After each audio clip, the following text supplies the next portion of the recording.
Ward by J.C. McCrae. A production by Parahuman Audio. Performed by a cast of fans and volunteers. Please visit parahumanaudio.com to learn more. Thank you and enjoy.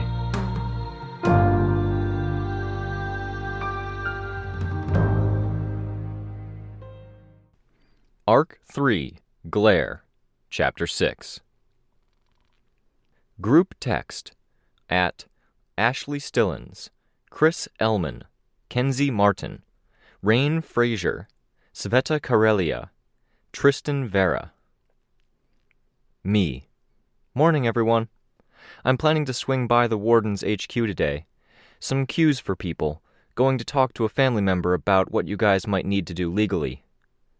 In interest of not taking over your thing, anyone want to come with? You can make calls and be involved. Ashley S. I have appointments. Sveta K. I can come. I know my way around. Kenzie M. I'll come. Are you going in the morning or afternoon? I can have my parents call into school and get me out for the day if I have to. Sveta K. I don't want your schoolwork to suffer. Me. Afternoon. Kenzie M.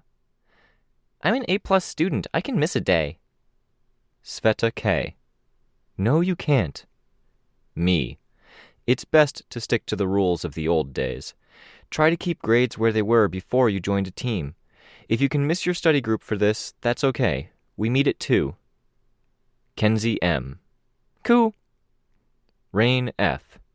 Can't make it. Tristan V. Count me in. Me. Sveta, Tristan, Kenzie, and me then. Chris is welcome if he wants. 2 p.m. at the front doors. Take extra time to travel.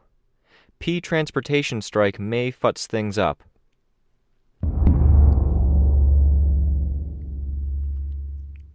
I had to take the train to get to the Warden's HQ.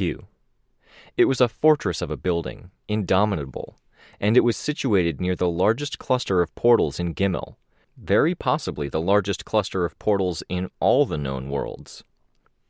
I looked up at a knight in plate armor with his bowed head, both hands on the pommel of a sword, with the tip resting on the ground.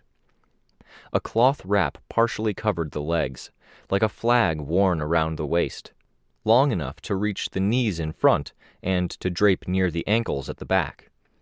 2 shields stood behind the figure, hanging in the air at a height and position reminiscent of folded wings.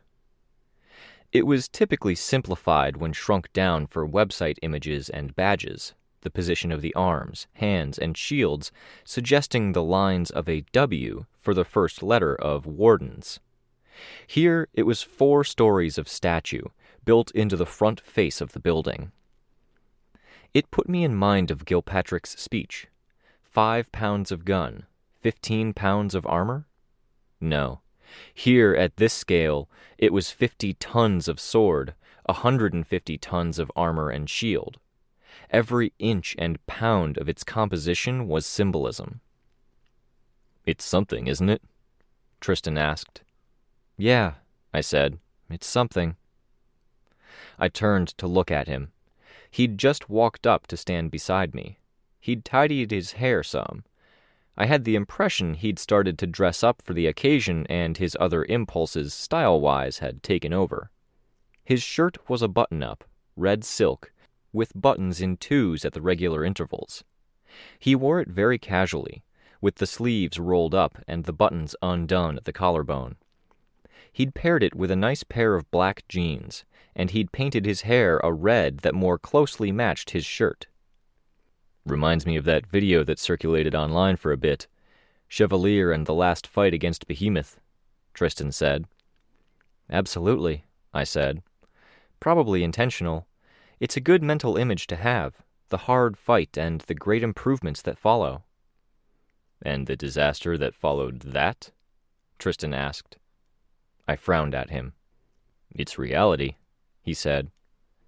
It's a little pessimistic, I said. I glanced back. I spotted Sveta making her way up the steps from the sidewalk to the raised bit of ground in front of the building. Hey! She wore a black dress that gathered together as a halter neck, with tights covering the legs. She'd redone some of the paint on her arms and shoulders, the paint around the ball joint and along the shell that encased each arm, fresh and glossy. "You guys dressed up a bit," I said. "We exchanged some texts," Tristan said. "I think we psyched each other up some." "I was redoing my paint after all the running around and tree climbing yesterday," Sveta said. "I started overthinking things." "You look good," I said. "Thank you. You too." I was wearing a very similar outfit to when I'd been job hunting.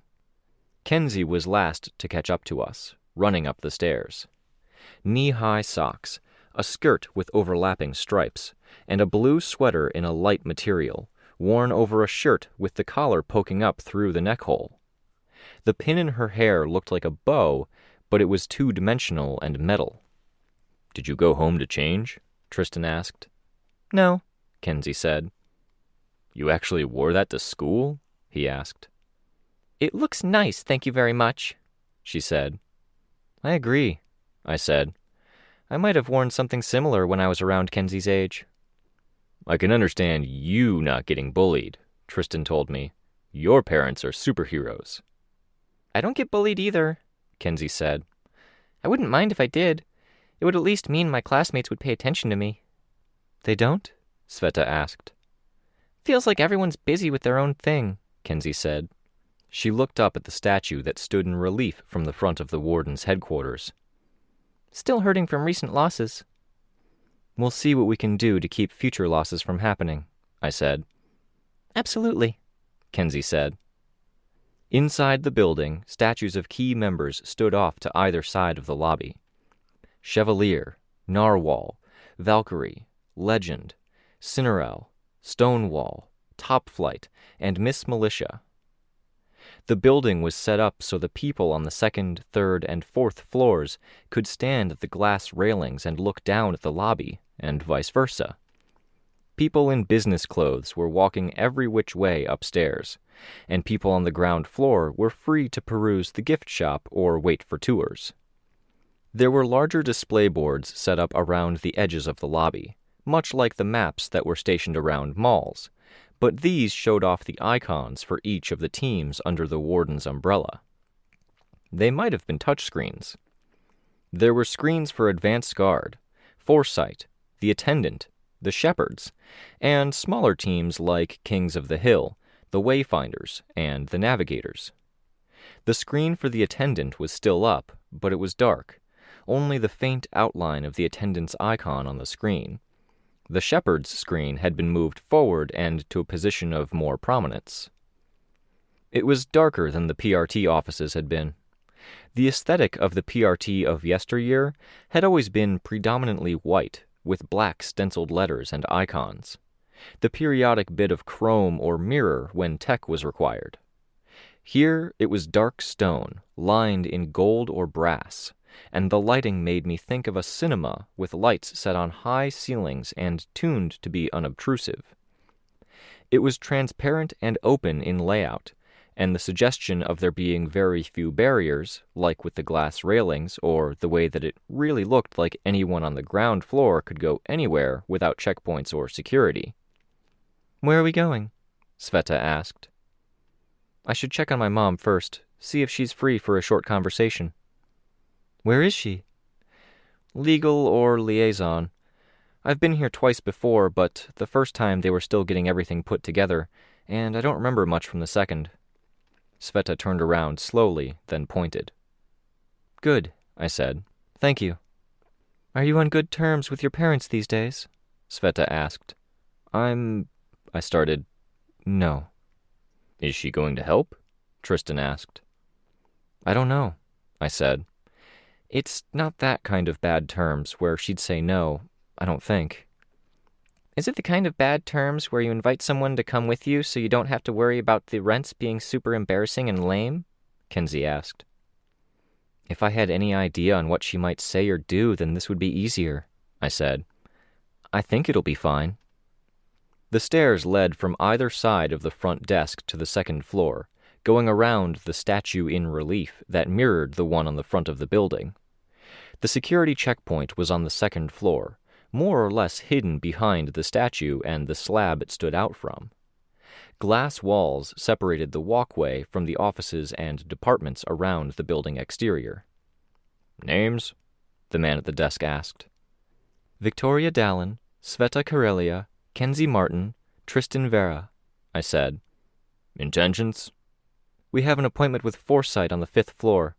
I was also hoping to stop in and see my mom at her workplace. I'm not sure if she's at legal or liaison right now." "Her name?" "Carol Dallin." "1 second." The person made a phone call. I waited, a little nervous, emotions stirred up. Anger, frustration, disappointment, worry. Kenzie had her chin at the top of the railing as she looked down at the lobby. Sveta stood next to her, with Tristan off to one side. "Is Weld getting a statue?" Tristan asked. "Not for a while," Sveta said. "That's more for people who have put in the years, and he only just got in. He's got a preliminary thing in the gift shop." "No shit. Awesome. We should stop in at the gift shop before we leave." "You're such a kid," Kenzie said, sticking out her tongue at Tristan. He reached out to muss up her hair, and she ducked back out of the way. "Victoria, was it?" the person at the desk asked. "Yes," I said. "Your mother says you can go up. She's at legal on the 3rd floor. She'll take her break when you arrive, so you'll have about 15 minutes. I resisted the urge to wince. 15 minutes was too much. Still, saying that would cause problems. "Great." "Give me 5 seconds, and I'll give you your guest ID cards. Can your friends come to the desk?" We lined up in front of the desk. The printer didn't take long, spitting out 4 cards in 4 seconds. "Check your names are accurate, please, and there seems to be a problem with Miss Kenzie." He turned the card around. A slash of distortion masked Kenzie's face, tracing from her cheekbone to the one corner of her forehead. It looked like the heavy compression artifacting that came with any image that had been compressed too many times, but it was dense to the point that her eyes, nose, and cheekbone were almost completely covered. "Do you want to try again?" Kenzie asked. She had her phone in her hand as she clasped her hands behind her back. I saw the screen momentarily light up. The man tapped at the keyboard for a few seconds, then turned around to grab the card as the machine spat it out. He gave a singular nod and passed the card with its attached lanyard to Kenzie. Picture normal. We headed for the stairs up to the 3rd floor. "I didn't know they were going to take our photos," Kenzie said. "What are you even doing obscuring your face like that?" Tristan asked. "It's not on purpose, obviously. It's a byproduct of tech I'm wearing." Once we reached the 3rd floor, there was less in the way of civilian-facing offices, and there were more people in suits and business clothes. The glass wall had letters applied to it. Just 303, legal. My mom had had a study back at our house, with the 100 or so legal tomes with all of the case history, precedent, and whatever else, on top of the books we'd fashioned ourselves, binding in a variety of ways, saving team stuff, parahuman case files we'd printed off the net, and more. This was that. It was the same kind of heavy oak desks that my mom had had in her study, the shelves, the desk lamps, and the scattered paperwork that had yet to be gathered together and bound. It was files and filing cabinets, a storm of legality as if a giant had sneezed in a legal office. My mom might have been one of the older people around. A lot of the lawyers looked young, and at 2 p.m, jackets were off and slung on the backs of chairs, sleeves were rolled up, and perfect hairstyles were just a little bit messed up. She was doing a lot of the talking, taking charge and getting people organized. A young lady approached us at the doorway. "If you're wanting to lay charges against the wardens, or if you have witness testimony to give, you'll want to go to casework on the 2nd floor. I know it's confusing." "My mom is Carol Dallin. I'm just stopping in to ask a question. The people at check-in said it was okay." "Oh, wow. Yeah, look at you. I definitely see the resemblance. Your mom is awesome, you know." "I know," I said, my eyebrows going up momentarily. The lady stepped away to fetch my mom. The feeling of trepidation got worse as I watched my mom walk toward me. It was hard to divorce this scene and image with my memory of being on the street outside my mom's house, the hurt and the feelings there. My mom smiled, acknowledging the other three. "Victoria, this is a pleasant surprise. I had a conversation with Dad last night. He suggested that you might be the person to ask for this thing these guys are doing." "Ah," my mom said. She barely seemed fazed by that. "Just business?" "More or less," I said. Man, I was still so pissed at her. I was more pissed somehow that she was being nice and casual. "I'm happy to help however you need it," she said. "The only issue is I can't step away right this minute. We're waiting on a phone call from some people in the would-be government, and my coworker is away on a late lunch." "I don't need you to step away," I said. "These guys are starting up a team. Dad suggested they'd do best if they had someone legal to call up before any big moves. Make sure charges stick." My mom looked over at the three. Kenzie put up her hand in a small wave. "Is that Sveta?" "Hi, Mrs. Dallin." "I didn't recognize you at first. I can't believe it," my mom said. She approached Sveta, taking Sveta's hands and lifting them up. "What beautiful work."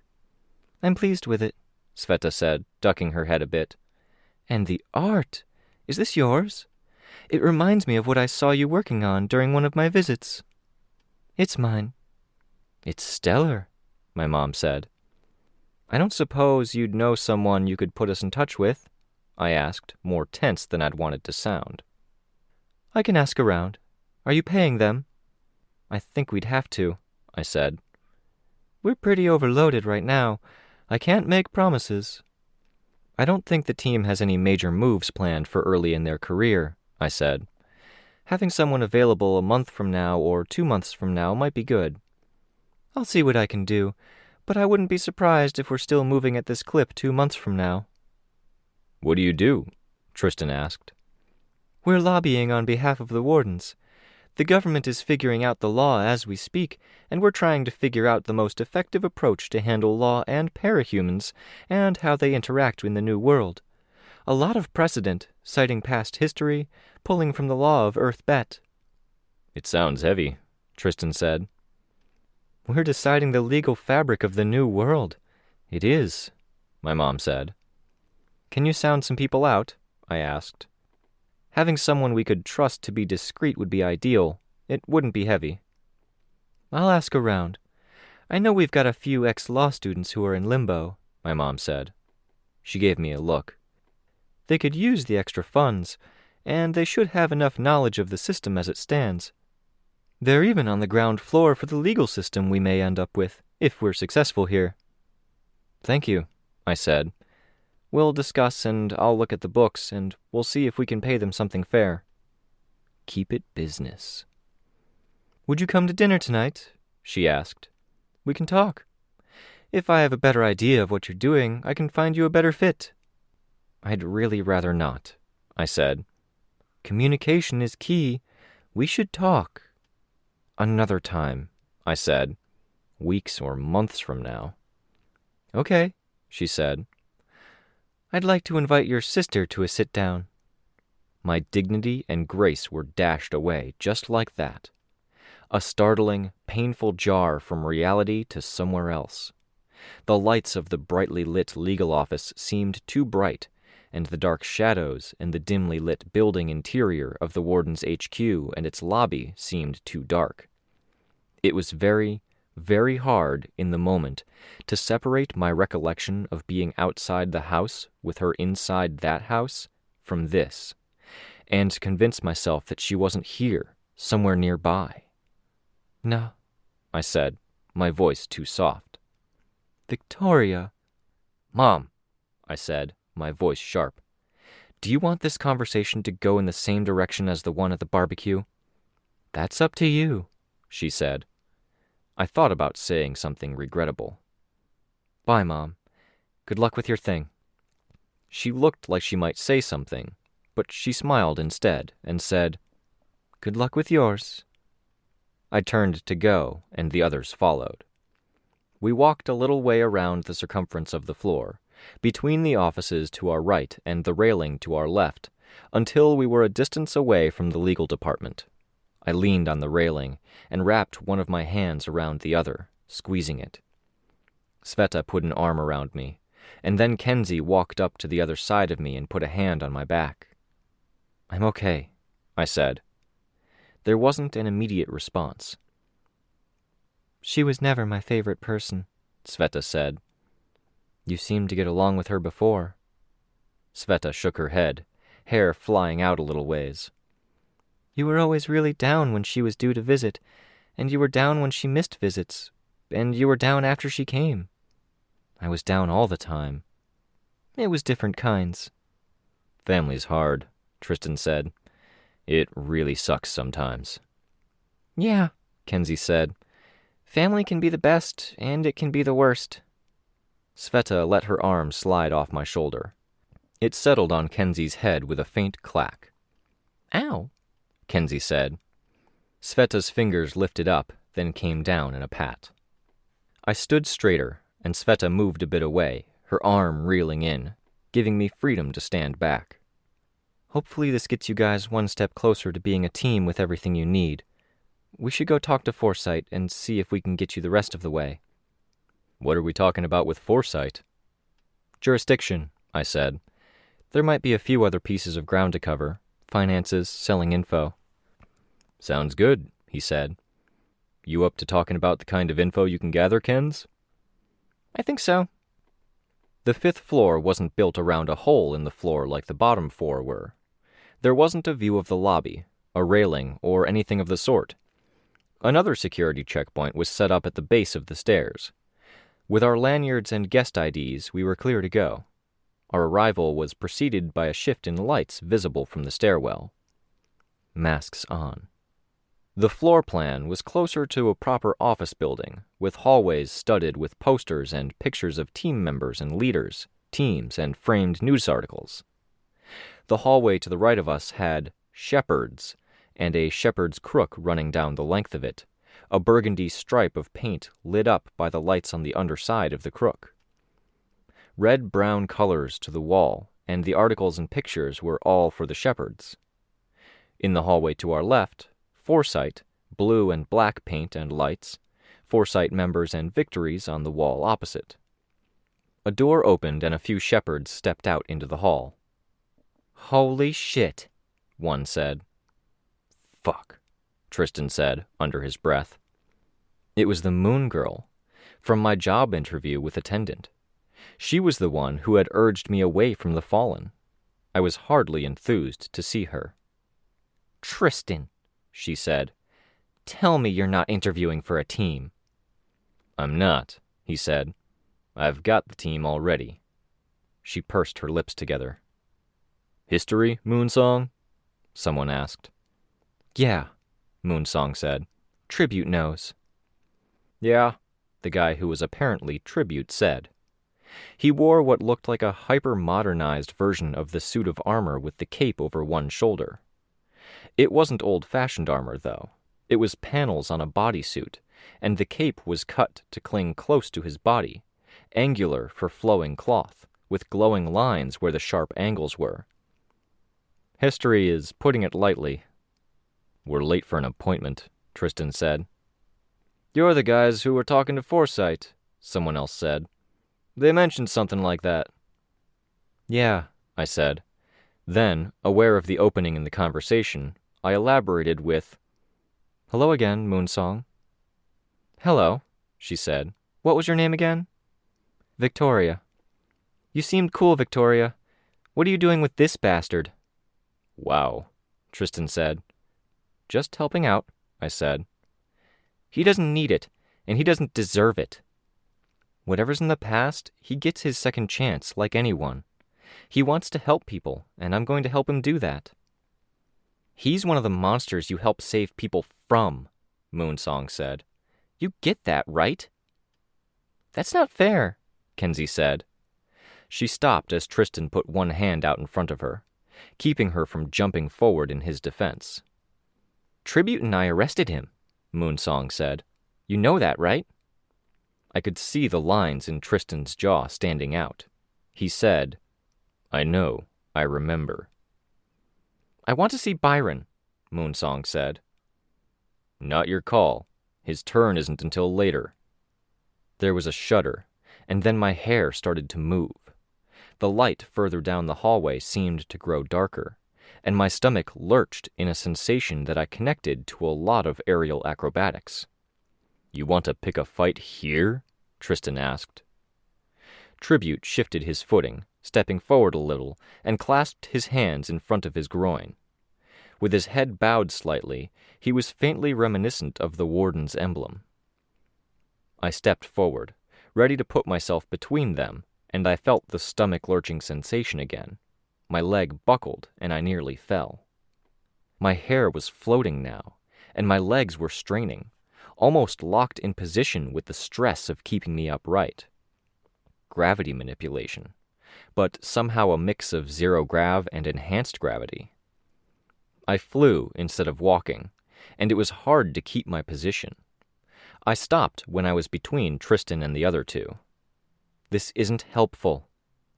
"Victoria," Moonsong said, "I'm going to tell you how this goes."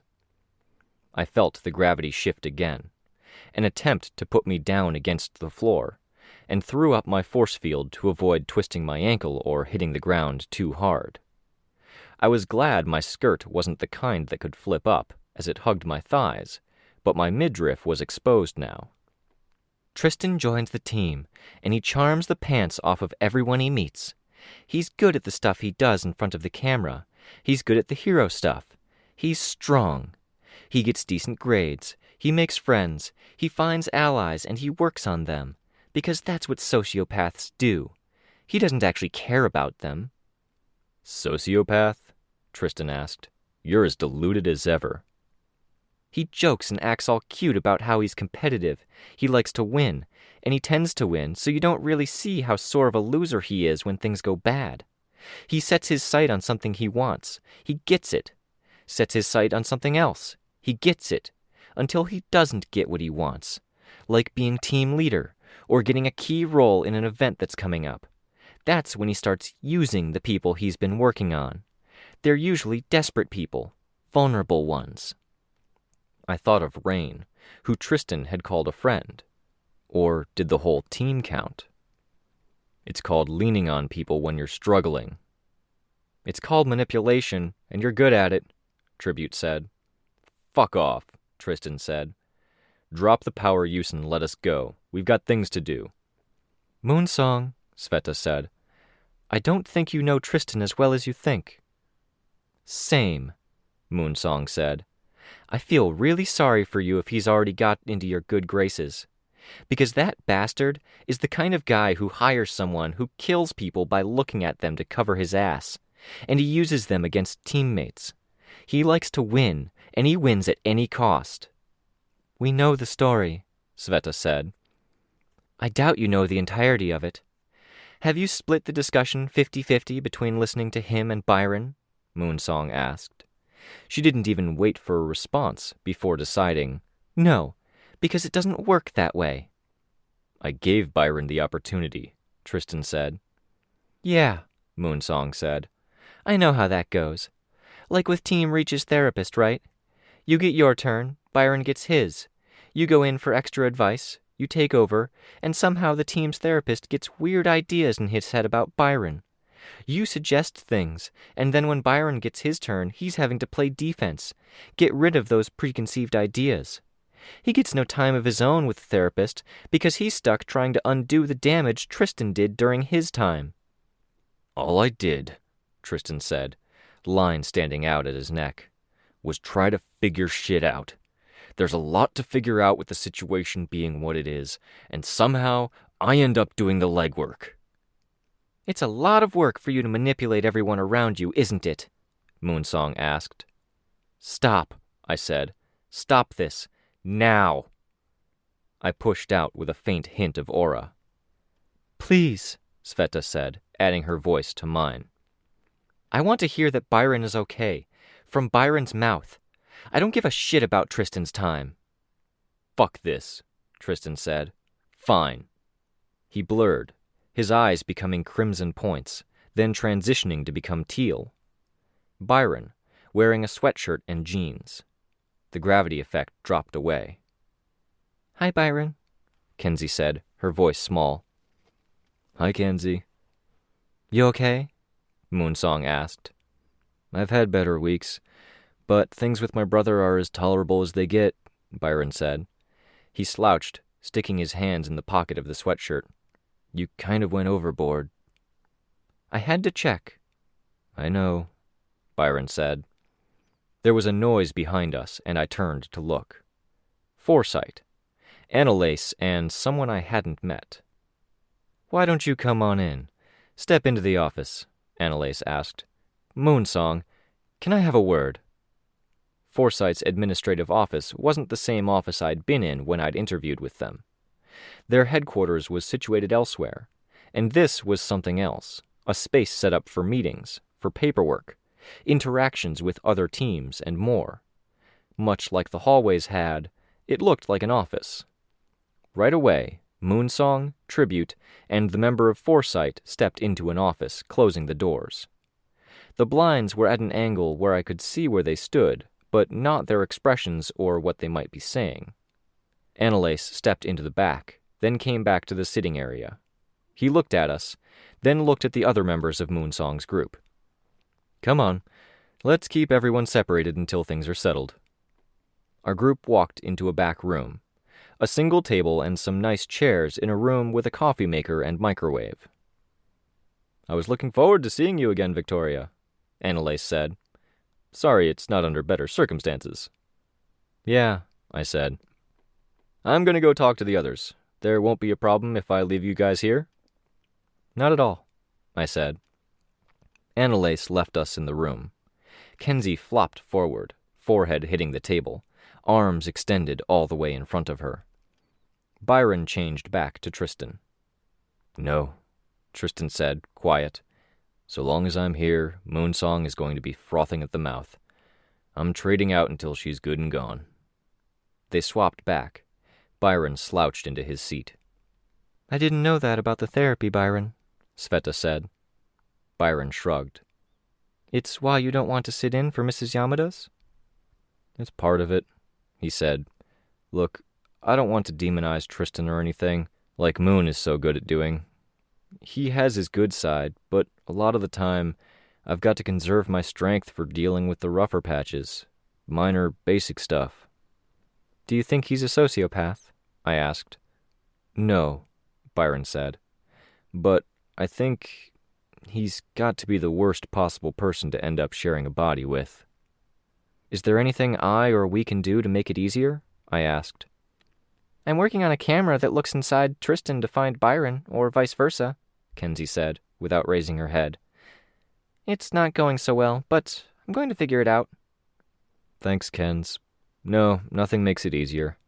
You can tackle the broad strokes. You can be careful not to talk past my face to say something to Tristan, and never do the opposite when Tristan's the one in front.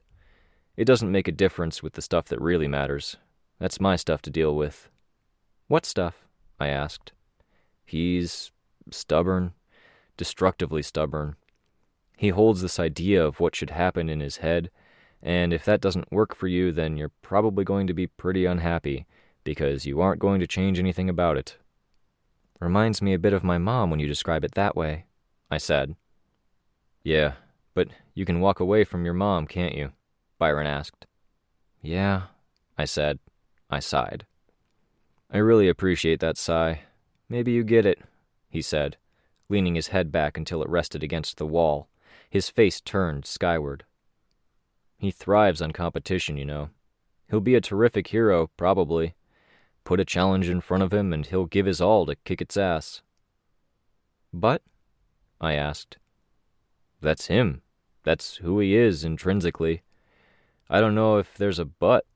It's reality. And it's reality that I'm the challenge and he's energized when it comes to the tug of war over this one body we share.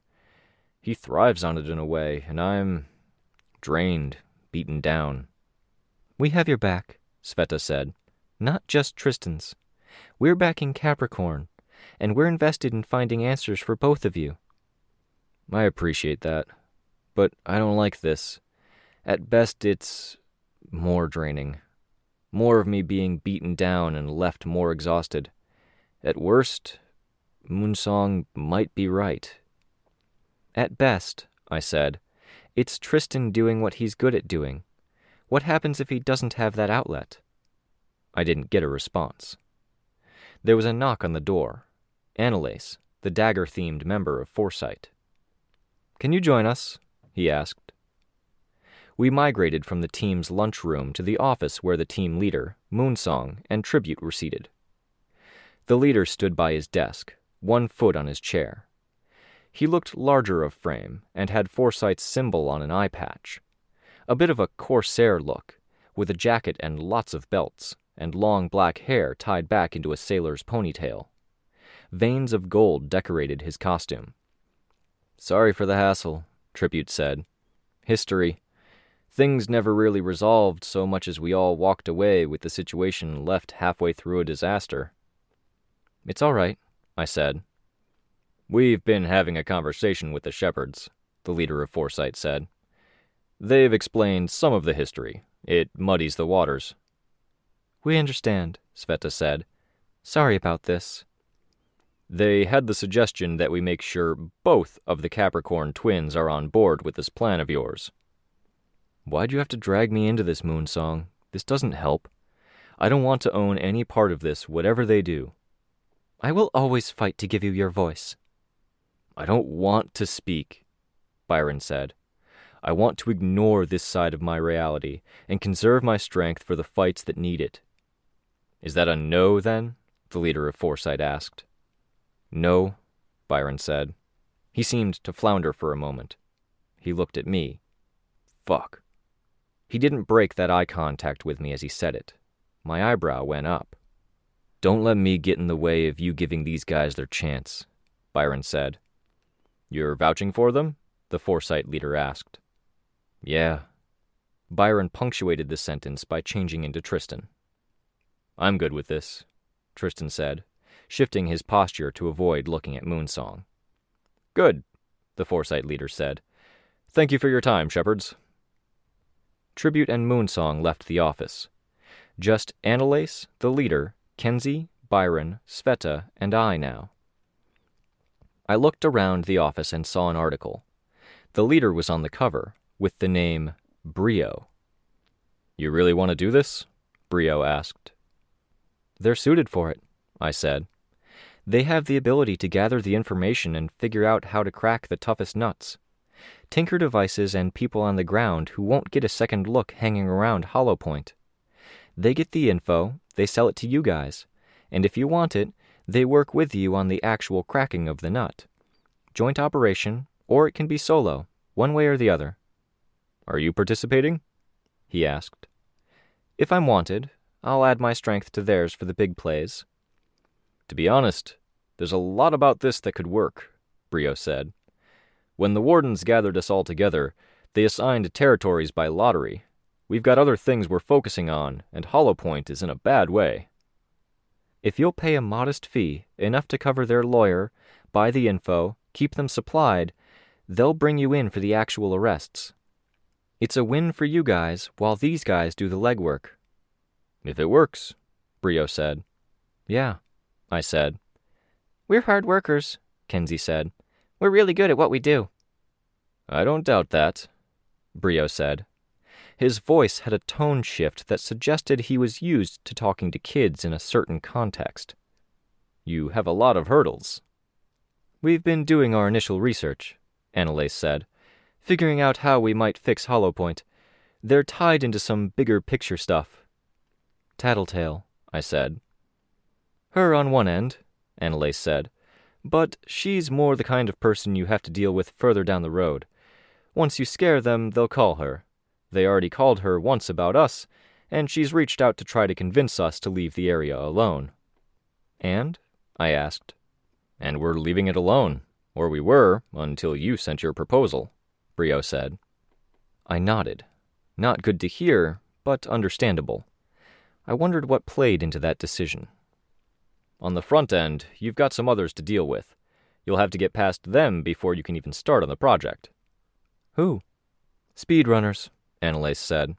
He turned around, reached for a file, and put it on the desk, pushing it in our direction. "I know them," I said. I left the file for Sveta, Tristan, and Kenzie to look at. "A couple of times a day they use their time powers. Sweep the area, search every nook and cranny. You won't be able to set up shop." "That'd be second-hand," I said. "They use Final Hour to cover other business. Even if you avoid being caught in the sweeps, you won't be able to look or listen in if they're conducting meetings in banked time streams." "And Last Minute is still with the group?" I asked. "Yes." Fucking time manipulators. "Something to work out in advance, then." "They've got two thinkers, Braindead and Birdbrain, working as a team. You won't be able to have undercover agents if they're checking things. You will be tracked and your agents will be thoroughly investigated." More folders hit the table. "Powers complicate things, and they've got a lot of powers there," Annalise said. "Bitter Pill, Tinker," Brio said. "A lot of the people in Hollow Point are expected to partake, and that means truth serums, just to start with." I looked at the other members of the group. "You really think you're up for this?" Brio asked. "Just speaking for myself, I'm more excited to do this than I was before you started talking about what we're up against," Tristan said. "I already have some ideas," Kenzie said. "Not about the time guys, but I have ideas." "We knock the time guys down first," Tristan said. "Without a question. We'll have to. We can do this." I looked at Sveta, who had been quiet. "I want to do this," she said, meeting Brio's eyes. "Then we'll give you our files as starting points. You guys own this if it ends up being a disaster. You keep us informed and—" "In exchange," I interrupted, "you guys give us access to your costume sourcing." "I can do costumes," Kenzie said. "Without battery lives?" I asked. "Oh." "Give us access to your costume manufacturing. I know you have it, and I know you're branching out to share it." Annalise and Brio exchanged a look. Brio nodded. "Okay." "And you give us your blessing to operate in this territory," I said. "I don't know if I like what I saw earlier," Brio said. "Blessing might be a strong word." "All parahumans have their issues," I said. Brio seemed to consider for a moment. He extended his hand to shake. We shook it, each of us in turn. No name yet, costumes to be decided, code names to be determined. But we were a team with a mission. We were doing this.